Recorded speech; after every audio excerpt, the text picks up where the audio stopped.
즐거운 성가대회 함께 하시기를 주의 이름으로 축원합니다. 아멘. 완주해야 할 신앙여정 철로역정 11번의 시리즈인데요, 오늘 10번째 시간으로서 무지, 생명의 권면을 끝내 무시하다 라는 말씀의 제목으로 말씀 전합니다. 우리가 인간이죠. 인간은 인간답습니다. 인간은 인간의 범주를 넘기가 어렵습니다. 인간은 신이 될 수 없고, 인간은 신적 사고도 하기가 어렵습니다. 마치 동물이 아무리 생각을 해봐도 동물은 동물다울 수밖에 없고, 동물이 인간의 생각을 알 수 없듯이 인간과 하나님과의 관계도 사실 그러한 것이죠. 하나님의 형상을 따라 인간을 만드셨으나 물론 영혼을 사모하는 마음도 허락하셨고, 잃어버린 실낙원의 어떤 경험도 어딘가에 있어서 인간에게 있는 생각이 그래도 많은 상상과 여러 연산이 가능하지만, 인간은 인간일 수밖에 없고, 인간은 인본을 벗어날 수가 없습니다. 인간이기 때문에. 그래서 인간에게 필요한 것은 뭐냐면 하나님의 은혜가 필요하고, 성령의 계시가 필요하고, 하나님의 도우심이 필요합니다. 이게 오늘 설교에 있어서 굉장히 중요한 틀입니다. 우리가 현대인으로서 현대 지성을 가지고 살아갑니다.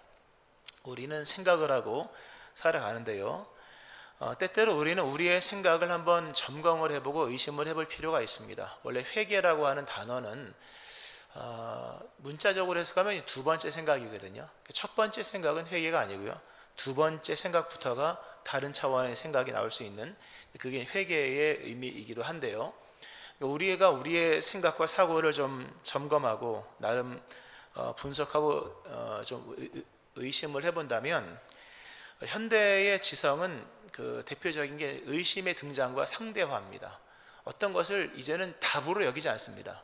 이제는 답이라고 말하면 세상 말로 사람이 꼰대라 그러잖아요. 이게 정답이다. 이제는 그 얘기 통하지 않는 시대가 되었고, 모든 것은 다 상대화입니다. 이런 상황이었기 때문에 이렇게 된 것이다. 이런 상황 속에서 이런 일이 있었기 때문에 어떤 것도 절대화시킬 수 없다고, 그런 시대의 풍조가 있죠. 더 이상 기독교 신앙이라는 것 자체가 옛날에 다 무비판적 수용이었잖아요. 믿습니다로 끝났거든요. 믿으면 되는 것이고 믿어야 옳은 것이라고 생각을 했는데, 거기에는 인간의 비판이나 물론 인간의 나름의 어떤 그 간구는 있었지만, 누가 성경을 비판하겠으며 누가 하나님에 대해서 의심을 품겠습니까? 믿고 못 믿고의 문제일 뿐이지 맞고 틀리냐의 문제는 하나님에 관해서는 이야기가 아니었거든요. 근데 지금은 하나님에 관해서도 무비판적 수용이 쉽지 않은 시대입니다. 복음, 성령 자체도 무비판적으로, 그러니까 믿음으로, 그러니까 좋은 뜻을 믿음으로 받아들여야 할 것인데, 그러한 것들이 쉽지 않은 시대가 된 것은 이미 현대 사회를 사고 있는 사람들의 지성 속에 의심이 깔려 있고, 그리고 어떤 상대화라고 하는 이런 이해의 소위 그 틀, 패러다임이 있기 때문입니다. 우리는 인간이잖아요. 그래서 우리가 살면서 인본주의가 맺고 있는 생각의 열매를 따라 살아가는 거예요. 우리가 공부를 하고 학교를 다니지만 뭘 배우는 것 같습니까, 여러분? 우리는 다른 걸 배우는 게 아니라 인본주의를 배우는 거예요. 학교를 다니고 공부를 해서 수학도 배우고 과학도 배우고 역사도 배우고 국어도 배우고 많은 것들을 배우지만, 뭘 배우는 거냐면 인본주의를 배우는 거예요. 인본주의를 이루고 있는 여러 생각 중에, 사상 중에 세 가지가 대표적이죠. 현대에서는 하나는 이제 과학주의죠. 과학주의, 무신론, 역사주의입니다. 과학주의라고 하는 것은 증명이 가능한 것만 진리라고 주장하는 거예요. 보이지 않는 것은 증명이 불가능하기 때문에 없다고 말할 수는 없지만 진리로 채용되지 않는 거예요. 사용되지 않는 거예요. 그러니까 보이지 않는 것들은 비합니다. 합리적이지 않은 것은 우리가 쓰기가 어렵다죠. 없다는 아니지만 어렵다. 근데 믿음이라고 하는 것은 보이지 않는 거잖아요. 하나님 안 보이죠. 그죠? 그러니까 과학적인 어떤 이런 과학주의로 들어가면 믿음은 진짜 어려워집니다. 왜? 하나님은 안 보이시고 믿음도 안 보이고 사랑도 안 보이고 다 안 보이는 거예요. 생명도 안 보이는 것인데, 과학이라는 것이 등장하여서 입증되고 실증되는 것만을 합리적인 것으로 제시하고, 그리고 보이지 않는 것들, 입증이 불가능한 것들은 주관적인 취향, 과학주의에서 믿음은 주관적인 취향이요 또는 문화적인 습성으로 축소가 됩니다.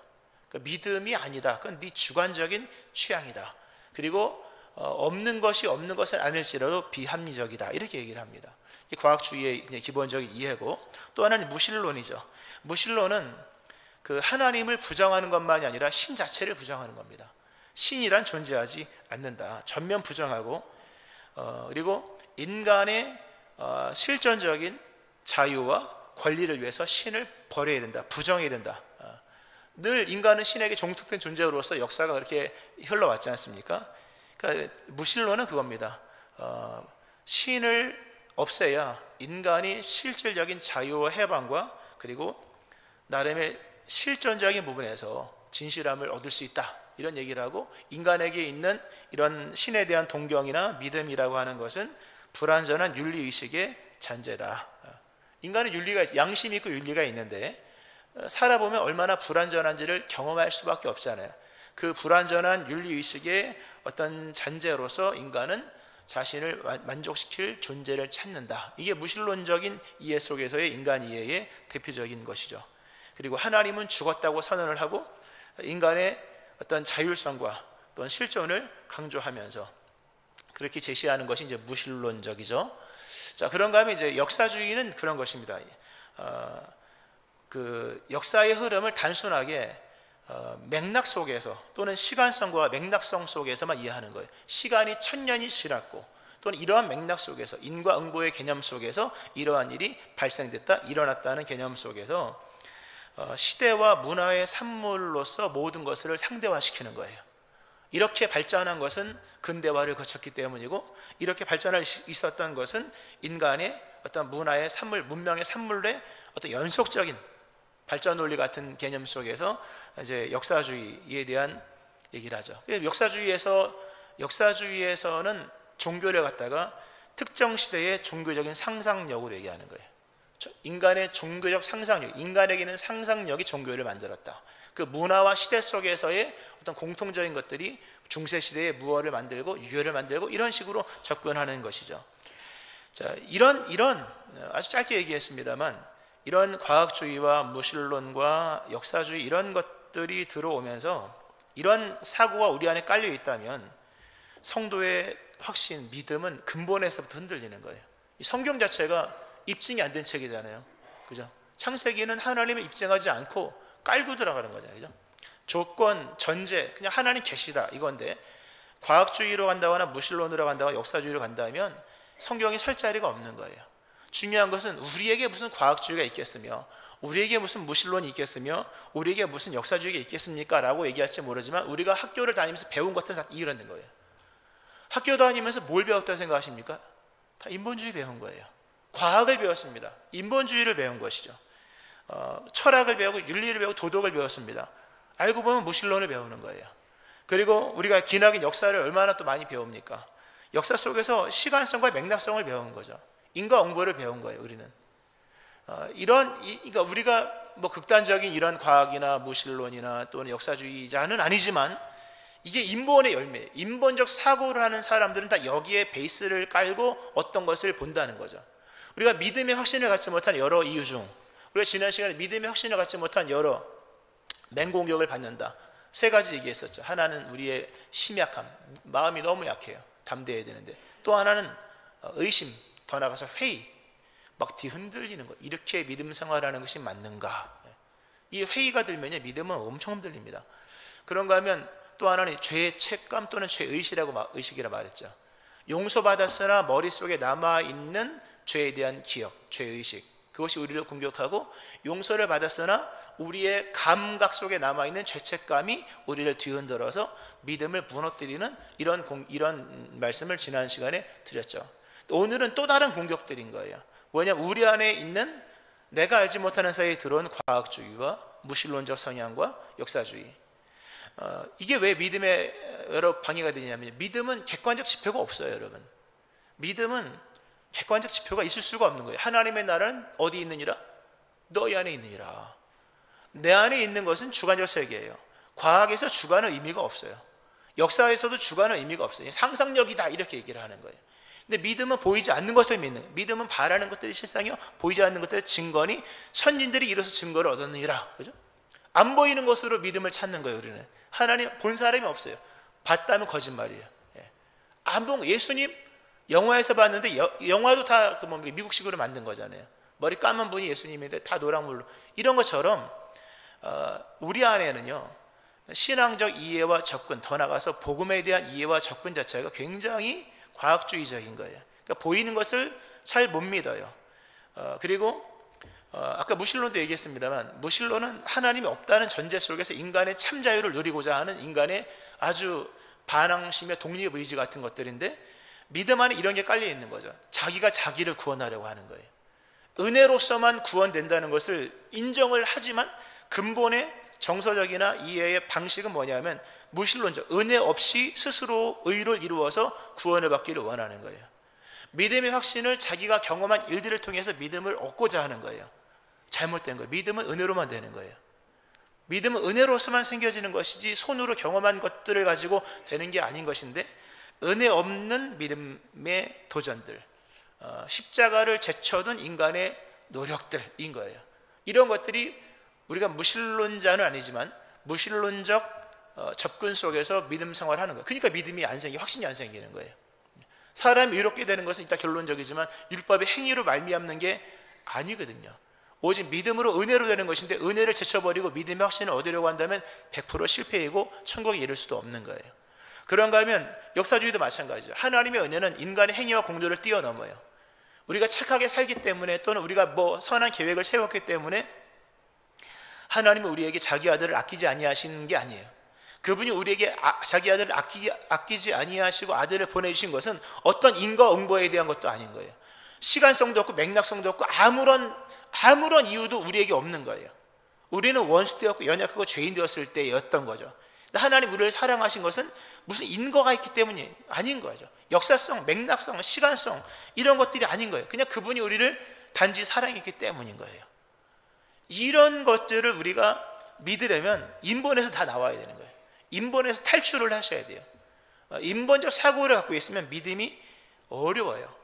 사도 바울이 고린도 후서 10장에서 보면 우리의 싸우는 무기는 육신에 속한 것이 아니다. 여러분이 진짜 믿음이 좋아지기를 원하고 믿는 자가 되기를 원하면 육신과 싸우는 게 아니에요. 행위, 노력, 말 이런 걸로 백날 싸워도요 거기서 믿음의 확신을 얻을 수가 없어요. 진짜 우리가 믿음의 싸움을 싸워서 믿음의 확신을 얻기를 원한다면 육에 속한 것이 아니요 오직 어떠한 견고한 진도 무너뜨리는 하나님의 능력을 가지고 모든 이론을 무너뜨려야 돼요. 인본주의적 이론, 과학주의, 무신론적 사고, 역사적인 상대주의 또는 역사의 시간과 맥락성 속에서 이해하는 방식들을 깨뜨려야 되는 거예요. 우리 안에 모든 이론을 무너뜨리며 하나님 아는 것을 대적하여 높아진 것, 인본주의적인 하나님 이해, 인본주의적인 성경 이해, 그리스도 예수의 복음을 인본주의적으로 풀어서 인간의 공로를 강화시키는 복음 이해로서 이런 것들이에요. 이런 것들을 다 무너뜨릴 때 모든 생각을 사로잡아서 그리스도에 복종할 때 그때 비로소 뭐가 생기냐면 믿음이 생기는 거예요. 확신이 생기는 거예요.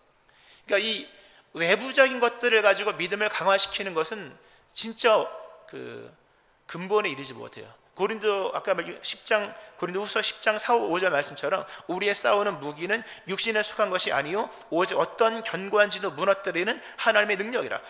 모든 이론을 무너뜨리며 하나님 아는 것을 대적하여 높아진 것을 다 무너뜨리고 모든 생각을 사로잡아 그리스도에 복종하게 한다. 여러분 안에 있는 이론들이 무너져야 돼요.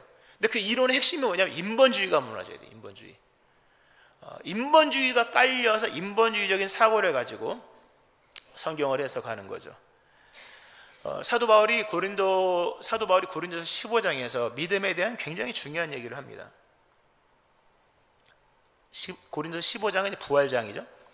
내가 받은 것을 먼저 너희에게 전하였노니 이는 성경대로 그리스도께서 우리 죄를 위하여 죽으시고 장사 지낸 바 되셨다가 성경대로 사흘 만에 다시 살아나사 게바에게 보이시고 후에 12 제자에게와 맨 나중에 만삭되지 못하여 난 자 같은 내게도 보이셨느니라. 부활, 그리스도 예수의 부활을 설명하면서 복음이란 그분의 죽으심과 부활이다. 이것을 믿으면 믿음이다. 근데 내가 하나 알려줄게. 그것은 우리의 지식으로 아는 것이 아니라 그분의 나타나심으로만 알 수 있다. 무슨 얘기냐면요, 그 사도 바울 게바도 믿음이 있었던 것은 자기가 깨달은 게 아니라 예수님이 게바에게 보이셨기 때문이고, 500명이 믿음을 갖게 된 것도 그들이 500명이 뭐 공부하고 스터디하고 나누고 해서 얻은 지식으로 믿은 게 아니라 그 500명도 예수님이 나타나셨기 때문에. 사도 바울도 구약을 얼마나 많이 알았겠습니까? 바리새인 중에 바리새인, 히브리인이었으니 얼마나 성경을 많이 알았겠습니까마는 그도 자신이 믿음을 갖게 된 것은 맨 나중에 만삭되지 못하여 난 자 같은 내게도 보이셨기 때문이다. 믿음은 인본에서 만들어지는 게 결코 아니라 다 신본, 하나님의 은혜로만 되어지는 것이다 라고 하는. 어느 누구도 여러분의 머리와 생각으로 학교에서 공부하듯이 믿음 절대로 안 생기고요, 그렇게 이해되는 믿음은 무지인 거예요. 무지. 믿음으로 성립되지 않아요. 천국 문까지는 갈 거예요. 왜냐하면 믿음이 나름 있으니까. 그러나 천국 문은 진리를 아는 자만이 통과할 수가 있는 거예요. 진리를 참되게 믿는 믿음을 진리답게 믿고 진리를 믿음으로 믿어서 철학도 아니요 또는 이론도 아닌 온전한 믿음으로 믿는 자만이 천국을 들어갈 수가 있는 거예요. 이 철로역정 책이 쉬워요. 읽으면 쉬운데 중간중간에 어려워요. 뒤에 가면 진짜 어려워요. 아주 조직적인 얘기를 하고 아주 그 교리적인 이야기를 합니다. 그 교리적인 이야기의 캐릭터가 뭐냐면 무지인 사람인 거예요. 이 사람도 믿었어요. 예수 그리스도를 믿어요. 근데 믿는데 결국 천국에 못 들어가요. 왜냐하면 믿음이 아니었다는 거예요.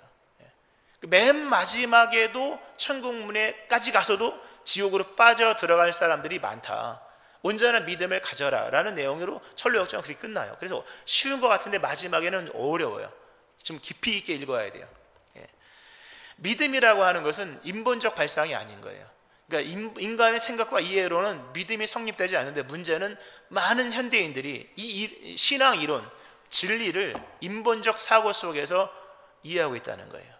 그러니까 이론이 약해요. 이론이 약해요. 굉장히 약한데, 물론 반대로 말해 이론이 강해요. 어떤 이론이? 인본주의적 신앙 이해로서 이론이 강한 거예요. 근데 그것으로는 믿음을 알 수가 없는 거예요. 사도 바울도 다 하나님의 은혜로 그분이 나에게 나타나셨기 때문이다. 이것은 하나님이 자기에 보이셨다는 그런 어떤 사도의 권위성만을 말하는 게 아니라 인간이 하나님의 은혜 없이는 도달할 수 없는 신앙의 핵심을 얘기하는 거예요. 하나님께서 우리에게 은혜를 베풀지 아니하면, 더 쉽게 하나님의 방식으로 믿음을 이해하지 않는다면 믿음은 가질 수가 없는 이해하기가 어려운 것들인 거예요. 이해 불가능한 이해. 예수님 말씀해, 내 아버지께서 모든 것을 내게 주셨으니 아버지 외에는 아들을 아는 자가 없고, 잘 들어봐요. 아버지 외에는 아들을 아는 자가 없고 아들과 또 아들의 소원대로 계시를 받는 자 외에는 아버지를 아는 자가 없느니라. 예수님을 아는 분은 하나님밖에 없어요. 그러니까 하나님이 알려주신 대로만 예수님을 알 수 있고, 하나님도 마찬가지. 아들 위에는 아버지를 본 자가 없는 거예요. 그러니까 아들 예수 그리스도를 말미암아 우리는 하나님을 알게 되고, 하나님의 계시를 받은 자 위에는 아버지를 아는 자가 없다. 그러니까 쉽게 설명하면 하나님의 방식대로 믿어라는 거예요. 하나님의 복음대로 믿고 하나님의 방식대로 믿어라.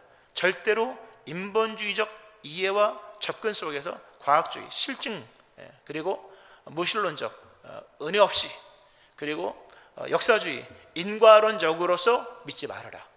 그건 믿음이 성립될 수가 없을 거예요. 그건 분명한 겁니다. 여러분이 경험해 보실 거예요. 믿음은 오직 은혜로서만 우리에게 이해가 되는 것이요, 그리고 오늘 본문에서 제일 중요한, 오늘 본문이 참고적이지만 설명이지만 갈라디아서 2장 16절과 20절을 진짜 깨닫고 진짜 믿고 진짜 공감한다면 예수 믿는 사람이라고 말해도 빗나가지 않을 거예요. 갈라디아 2장 16절, 사람이 이렇게 되는 것은 율법의 행위로 말미암음이 아니요 오직 예수 그리스도를 믿음으로 말미암는 줄 알므로 우리도 그리스도 예수를 믿나니 이는 우리가 율법의 행위로서가 아니고 그리스도를 믿음으로써 의롭다함을 얻으려 함이라. 이 말씀 이해한다면, 이 말씀을 나의 것으로 믿는다면, 그리고 20절, 내가 그리스도와 함께 십자가에 못 박혔나니 그런즉 이제는 내가 사는 것이 아니요 오직 내 안에 그리스도께서 사시는 것이라. 이제 내가 육체 가운데 사는 것은 나를 사랑하사 나를 위하여 자기 자신을 버리신 하나님의 아들을 믿는 믿음 안에서 사는 것이라.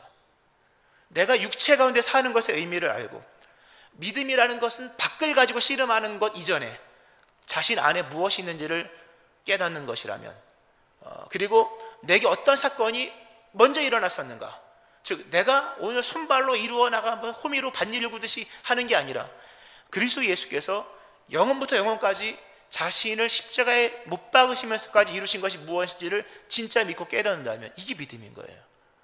이 16절과 20절 말씀은 진짜 우리가 깊이 있게 읽고 이해하고 믿어야 될 복음의 핵심 중에 핵심인 거죠. 은혜의 길을 축원합니다. 이 진리의 세계라고 하는 것은, 이 믿음의 세계에서 우리가 알아야 될 것은 결국 믿음은 의로움에 대한 씨름인 것인데, 오늘 본문은 분명히 말씀하기를 사람이 이롭게 되는 것은 율법의 행위에서 난 것이 아니래요.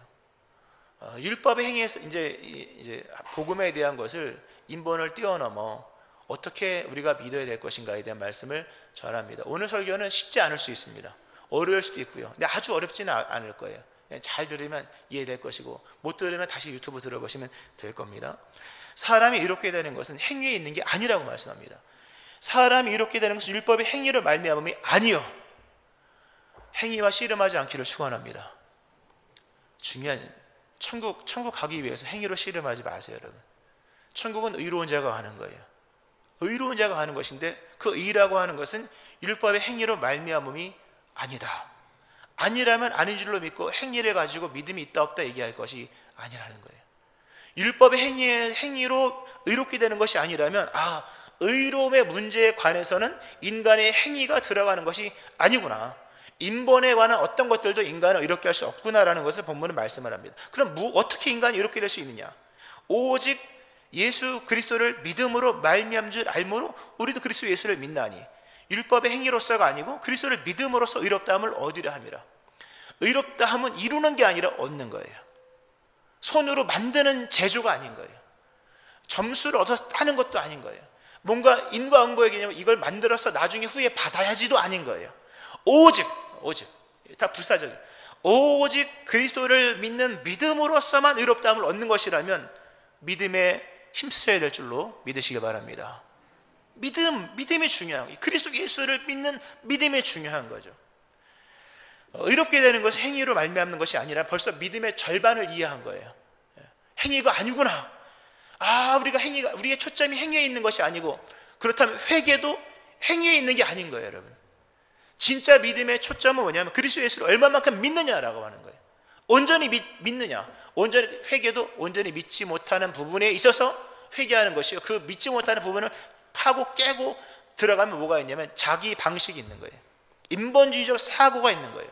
행위와 공로 또는 입증, 실증, 그러니까 실질적인 증명을 말합니다. 실증은 짜증내고 이런 게 아니라 그런 것이 깔려 있기에 믿음이 더 깊이 들어가지 않는 거죠. 이 천로역정에 여러 가짜 믿음의 사람들이 많이 나와요. 많은 가짜 믿음이 나오는데, 맨 마지막에 이 존 버니언이 이 가짜 믿음의 순례자들 중에서 이 한 대상을 설명하는 맨 마지막 캐릭터가 뭐냐면 무지예요. 무지.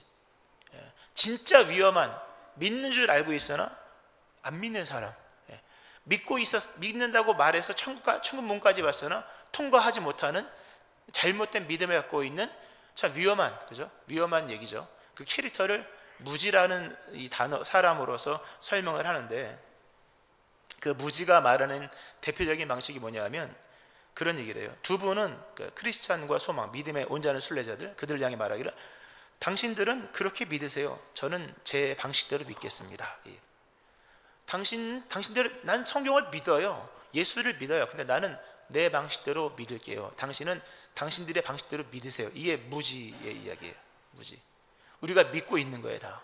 근데 알고 들어가 보면 거듭 얘기하지만 다 자기 방식대로 믿는 것이요, 자기 방식의 핵심은 뭐냐 하면 이 인본주의적 이해 속에서 성경을 믿는 거예요. 무지가 어떤 얘기를 하냐면요, 이게 읽어드리면 좀 어려운데 한번 들어봐. 무지가 이해하고 있는 믿음을 제가 읽어드릴게요. 그가 고백합니다. 그리스도께서는 죄인들을 위해 돌아가셨음을 믿습니다. 여기까지 맞아요. 근데 뭐가 문제냐면, 중간에 또 뺄게요. 하나님은 그리스도의 공로를 감안해서 신앙적 의무를 다하려는 저의 노력을 기꺼이 받아주시고 의롭다 해주시려고 믿습니다. 이렇게 얘기를 해요. 예수님이 우리의 죄를 위해 돌아가신 걸 믿어요. 믿는 건 맞아요. 맞는데 문제는 뭐냐면 이런 고백. 하나님께서 나를 받아주실 것인데 그리스도의 공로를 감안해서 그리스도의 공로와 나의 그 신앙적 의무를 다하는 나의 노력을 다 포함해서 나를 의로운 자로 받아주실 것이라고 믿습니다. 이런 얘기를 하는 거예요. 가령 100점을 맞아야 된다. 점수는 아니지만 100점을 맞아야 된다 할 때 100점은 그리스도 예수의 십자가 공로밖에 없는 것인데 무지라는 이 캐릭터가 오늘 현대인들의 신앙을 보여주는데 그리스도 예수의 십자가의 공로를 힘입어서 나의 노력으로 들어가는 줄 알고 있는 거예요. 또는 나의 믿음이 너무너무 부족하니까, 나의 행위가 너무나도 미약하니까, 나의 부족한 행위, 나의 온전치 못한 나의 모습을 그리스도 예수께서 보강을 해주셔서 온전한 나를 만들어서 천국에 들여보내신 줄 알고 있는 거예요. 비슷하죠, 그죠? 비슷하죠. 그런 엄청난 차이가 있는 것이죠. 설명을 드려볼게요. 그리스도는 우리의 존재를 새롭게 하신 거예요. 즉 우리의 행위를 보강하시는 게 아닌 거예요. 우리의 율법의 행위, 인간이 못 지키니까 네가 못 지킨 율법 내가 마저 채워줄게. 물론 예수님은 율법을 이루셨습니다. 근데 그것은 우리의 행위를 이루신 것이라기보다는 우리의 존재를 거듭나게 하신 거예요. 우리는 완전한 행위로 구원받은 게 아닌 거예요. 우리의 행위는 죽을 때까지 경험해 보지 않습니까? 믿음 생활을 하면 할수록 내가 얼마나 부족한지를 깨닫는 거예요. 그 부족함을 완성시키는 게 아니라 그 부족한 자를 거듭나게 하신 그리스도 예수님의 은혜로 말미암아 우리가 구원을 받은 거예요. 존재를 거듭나게 하신 것이지 우리의 부족한 행위를 거듭나게 한 게 아니에요. 여러분의 행위가 무슨 거듭남이 어디 있습니까? 그죠? 좀 개선되고 의지가 새로워지고 그죠? 두 번 다시 토했던 것 먹고 싶지 않으니까 예전 것으로 돌아가지 않을 뿐이지. 그죠? 우리의 삶과 행위는 너무나도 부족한 거예요. 근데 많은 사람들이 자신의 행위와 씨름을 하고 있는 거예요. 신앙은 자신의 행위와 씨름을 하는 게 아닙니다. 우리 안에 계신 그리스도를 믿는 믿음으로 살아가는 거예요. 사도 바울 굉장히 중요한 얘기를 하죠. 뭐 결론적인 얘기지만 좀 앞으로 당긴다면 이제는 내가 그리스도와 함께 십자가 복복했네. 이제는 내가 사는 것이 아니라는 거예요. 내가 사는 것이 아니고 오직 내 안에 그리스도가 사는 것이라. 누가 사는지를 알아야 돼요. 여러분의 행위와 공로와 노력으로 씨름한다면 그건 사는 게 아닌 거예요. 죽은 거예요, 여전히요. 내 안에 그리스도가 사시는 것이고 내가 육체 가운데 사는 것도 행위와 공로를 완성하기 위해 육체 가운데 사는 게 아니라 이미 그것은 십자가에 못 박혔고 행위와 공로는 이미 십자가에 못 박힌 거예요. 벌써 못 박혔고 그럼 내가 이렇게 육체를 입고 살아가는 육체의 날들은 무엇입니까? 라고 말할 때 본문은 분명히 말씀해요. 육체 가운데 사는 것은 나를 사랑하사 나를 위하여 자기 자신을 버리신 하나님의 아들을 믿는 믿음 안에 사는 것이라. 믿음의 삶을 사는 것이지 의로운 자가 되어서 의로운 자로서의 삶을 사는 것이지 의롭게 되기 위한 것도 아니에요. 의로운 행위를 완성시키기 위한 믿음도 아니라는 거죠. 물론 여기에는 정말 선을 긋기가 힘들 만큼 복잡한 것이 있는 거예요. 근데 여기서 중요한 것은 뭐냐면 무엇이 나타나는 걸 보면 알 수 있어요. 이게 중요한 얘기. 믿음 생활하면 할수록 예수님이 나타나요. 믿음 생활하면 할수록 내 안에 계신 예수님이 진짜 계시는구나 이게 느껴지고 나의 구원의 확신의 근거가 내가 읽은 성경 몇 장에 있는 것도 아니요 내가 살아왔던 신앙의 어떤 실증적인 복받음에 있는 것이 아니라 오직 그리스도 예수님의 십자가밖에 없구나 한 것이 믿어진다면 제대로 믿는 거예요. 믿음 생활을 하면 할수록 누가 증명되는가 할 때 자신을 증명하려고 하는 사람들 자기 의로움을 나타내고 이제 좀 좋아진 것 같아. 좋아지긴 뭐가 좋아집니까 여러분? 좋아질 게 없는 거예요. 그 좋아짐은 구원에 하등 영향을 끼치는 게 아닌 거예요. 물론 믿음은 좋아져야 돼요. 장성한 분량이 이루어야 되는 거예요. 그러나 그것은 의롭게 되기 위함이 아니라 이미 의로운 자로서 취해야 할 어떤 신분적인 것, 뭐랄까요? 합당한 생활 이런 것들인 거죠. 그러니까 우리가 깊이 있게 들어가서 인본주의는 인간을 이루어요.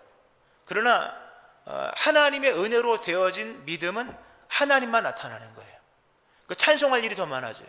왜냐하면 하나님의 은혜가 너무나도 크기 때문에 하나님의 은혜를 하나님의 방식으로 하나님의 사랑으로 이해하면 결국 나타나는 것은 마지막 그리스도 예수밖에 없어요. 이 면류관을 예수님께 드려요. 근데 인본주의적 발상에서 자기의 부족한 행위를 의롭게 한다거나 자신의 연약한 부분들을 강화시키려는 사람은 면류관을 자기가 주고 있는 거예요.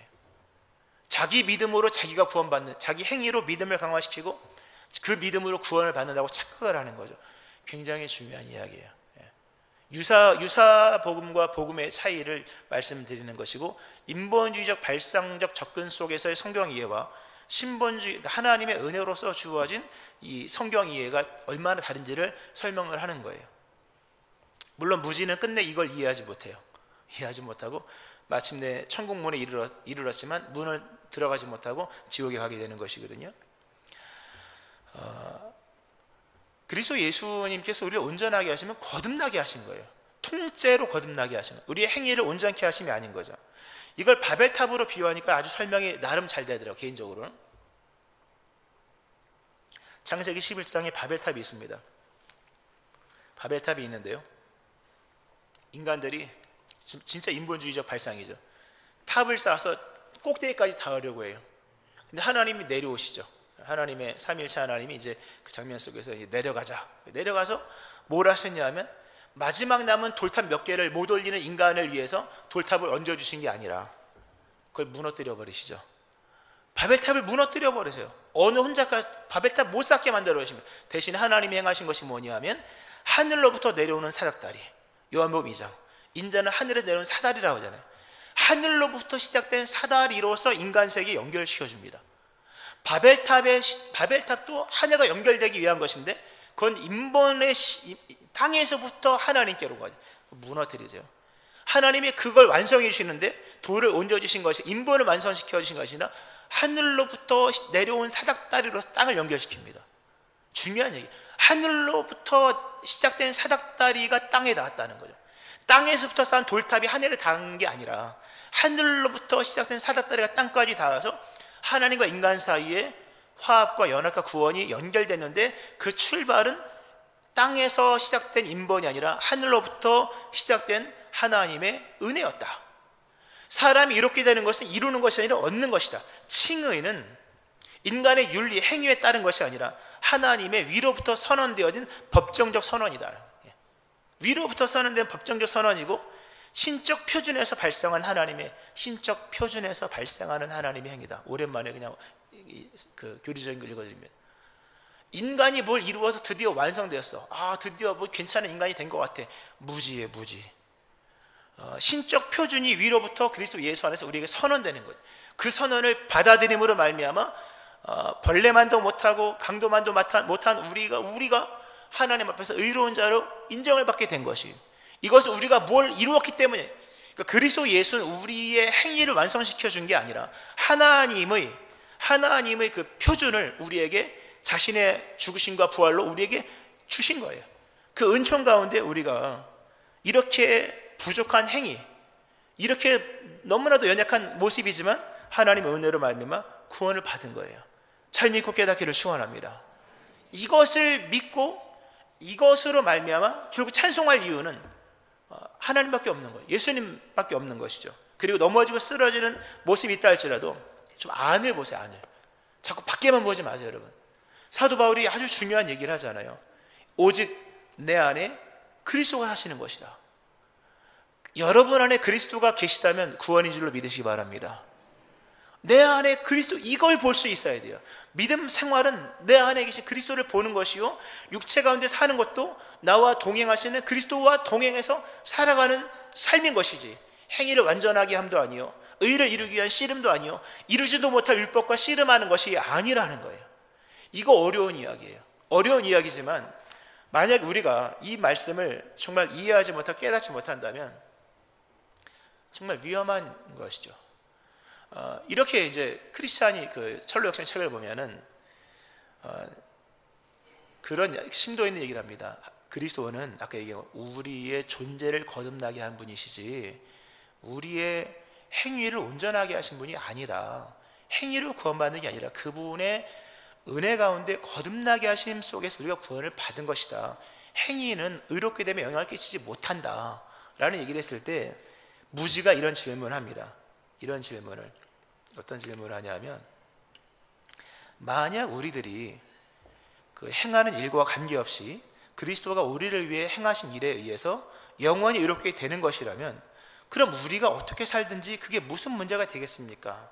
즉 무슨 질문을 하냐면, 행위로 구원받는 게 아니고 믿음으로 구원받는다면 그럼 막 살면 되는 거 아닙니까? 막 살아도 되는 거 아닙니까? 라는 질문을 합니다. 그때 아주 중요한 얘기를 크리스찬이 무지에게 던집니다. 그 질문 자체가 구원의 은혜를 모른다는 표시다. 여러분 보세요. 진짜 은혜로 구원받은 사람은 은혜로 구원받는다고 말하면 가끔씩 그런 경우도 있어요. 은혜로 구원받는 것을 너무 강조하면 사람들이 행실이 풀어지지 않겠습니까? 라는 얘기를 하지만 진짜 믿음이 들어오면 절대로 풀어지지 않습니다. 사람이 행위로 구원받는 게 아니라 믿음으로 구원받는 그 신분, 하나님의 법정적 선언, 하늘로부터 신적 표준을 가지고 선언하신 은혜를 경험한 사람은 자신의 행위를 함부로 하지 아니하고 도리어 자기에게 있는 그 자유함, 행위로부터 자유하고 의롭게 되기 위한 씨름에서부터 자유한 거잖아요. 그 자유함을 가지고 예배를 위하여, 교제를 위하여, 또는 주의 나라와 일을 사용하지, 그걸 가지고 방종하게 가지 않는다는 거죠. 만약에 믿음으로 이렇게 되면 그럼 우리 막 살 수 있는 거 아닙니까? 이런 질문 자체가 아직 모른다는 거예요. 그 사람은. 이 질문 자체가 뭐냐면 믿음의 참된 효력과 구원의 참된 은혜가 무엇인지를 모른다는 반증이 될 수가 있는 거예요. 말씀을 좀 정리를 하면서요, 우리가 믿음으로 살아간다고 하는 것은 그리스도 예수님의 은혜로 구원받은 것을 믿는 것이요, 이 땅에서 씨름하는 것은 의롭게 되기 위한 씨름이 아니에요. 물론 의에 관한 주제는 우리에게 영원한 주제이기 때문에 의롭게 살아가는 것이지만, 그 출처가 인본적 발상인지 아니면 하나님의 은혜에 의한 신보적 발상인지를 보셔야 돼요. 무지가 천국문에까지 갔으나 천국에 이르지 못한 것을 우리가, 물론 책이지만 그거는, 그러나 온전한 믿음 안에서만 아무 공도 없는 죄인이, 아무런 능력도 더할 것도 없는 죄인이 구원받을 수 있는 유일한 길은 오직 예수 그리스도의 은혜밖에 없는 거예요. 오직 그 은혜만이 나를 구원하는 전부가 된다. 내가 넘어지고 쓰러지는 모습이 있다 할지라도 나는 구원을 확신할 수 있으니 하나님이 구원하시는 구원이 하늘로부터 시작된 하나님의 은혜이기에 그 은혜로 말미암아 내가 구원을 받을 수 있다는 그 믿는 믿음, 이것이 우리에게 필요한 믿음인 것이죠. 그러므로 이제는 내가 사는 것이 아닌 거예요. 여러분, 여러분이 사는 것은 믿음 생활이 아닌 거예요.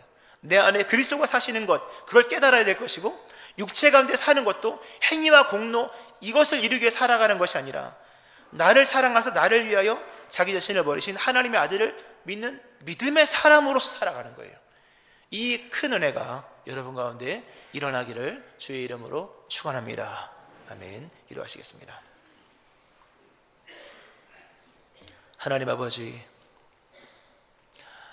과학주의와 무신론적 시대 속에서, 또 역사와 상대주의 시대 속에서 복음을 이해하기는 참으로 어렵습니다.